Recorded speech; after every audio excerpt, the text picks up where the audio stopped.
I gotta admit, I love action movies. Also, just a sucker for a good rom-com. I can't even remember the last time I saw a good new teen rom-com. I mean, this is just the best one I've seen in a while. Plot-wise, there's not a whole lot to unpack here. I mean, it's really kind of a basic teen rom-com. Seniors in high school, it's about to graduate, love's in the air, except Simon is gay. And being gay takes us through some similar steps that we've been through in 10 Things I Hate About You, in 13 Going on 30, the same beats, but it also brings up some differences in how those different experiences differ. Terrible phrasing.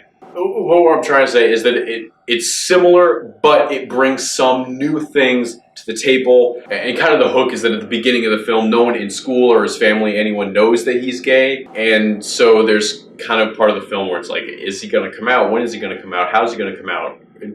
Is he ready to? Have you seen the new post? About the closeted gay kid at school.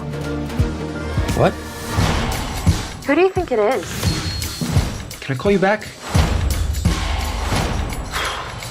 Dear Blue, I'm just like you.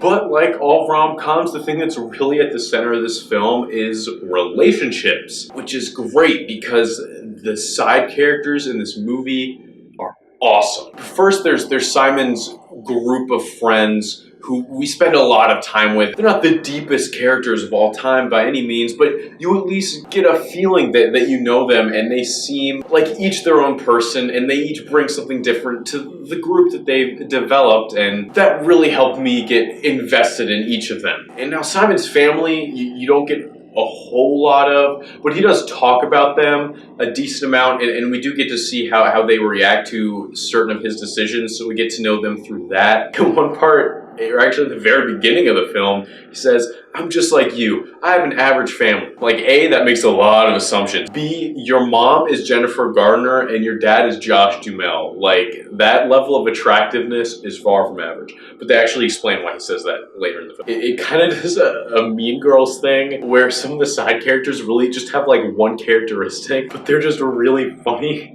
with that characteristic. We've got this vice principal that's just like the most out there person, talking to everyone all the time and just over the top in everything that he does. I've never seen any type of vice principal or faculty member act anything like that, and it was hilarious because I think it really played into kind of movie high school atmosphere, which I love. Because I mean, this isn't high school. Those hamburgers that they were eating during lunch, way better than anything that was ever close to my cafeteria. And at the end, there's a winter festival where literally the carnival is part of their school. Like, where do they get the money for these rides? I don't know. And it doesn't make sense, but I don't care because I kind of dig that cliche-ness about it. And Miss Albright is the theater teacher who has some great moments in this. Mostly she's just a comedy relief, but she has just this one moment where it was like, wow, okay, that made it real for a second there. While the plot was cliche and there was a lot of cliche jokes and moments, which again, I dug, it was the characters that really made it something special.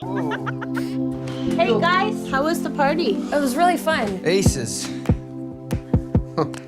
He's wearing a woman's sweater and he's drunk. Well, he didn't drive drunk and he's home before curfew, so. That's what I thought we thought. Right? Yeah, we're good parents. Yeah, we're good. Right?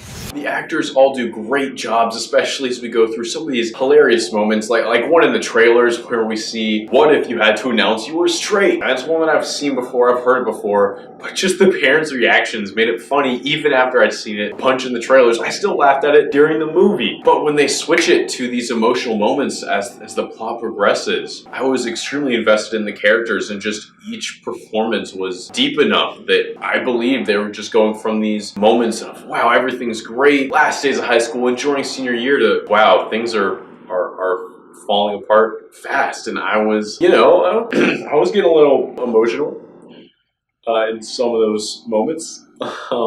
Like any great rom-com, solid soundtrack. They use the bleachers a lot, which I'm cool with, because the bleachers have this great kind of like 80s vibe going on. Yeah, I know, people are sick of 80s nostalgia. Sorry, I love the 80s, okay? I don't really love it. I love the idea of the 80s. That's what I should say. And when it's Christmas, as they go through the year, Simon makes a playlist of the best Christmas music, and #1 song was from the Jackson 5 Christmas album. Anyone that respects that album as much as I do, it makes the movie get major bonus points. I have a family that I actually like, and there's my friends. We do everything friends do. We drink way too much iced coffee while gorging on carbs. So, I'm just like you, except I have one huge-ass secret. Almost forgot to mention, Nick Robinson, great as Simon as well. I went through all the side characters, forgot about him. Far better role than the older kid in Jurassic World, Alex, I would say. I should know that. But it's like, that character was so forgettable. Like, I don't think, it wasn't even his fault. It's just both of the kids. It was like, but he was great, like everyone in this film, just going through the biggest emotional roller coaster within the span of like 100 days. I was buying it every second of it. Everything's set up well. The characters are written well. The dialogue felt natural. All the actors do a great job of helping the audience buy into them as real people. Raises what could be a basic rom-com to more than that. So if you like rom-coms at all, have to check this out.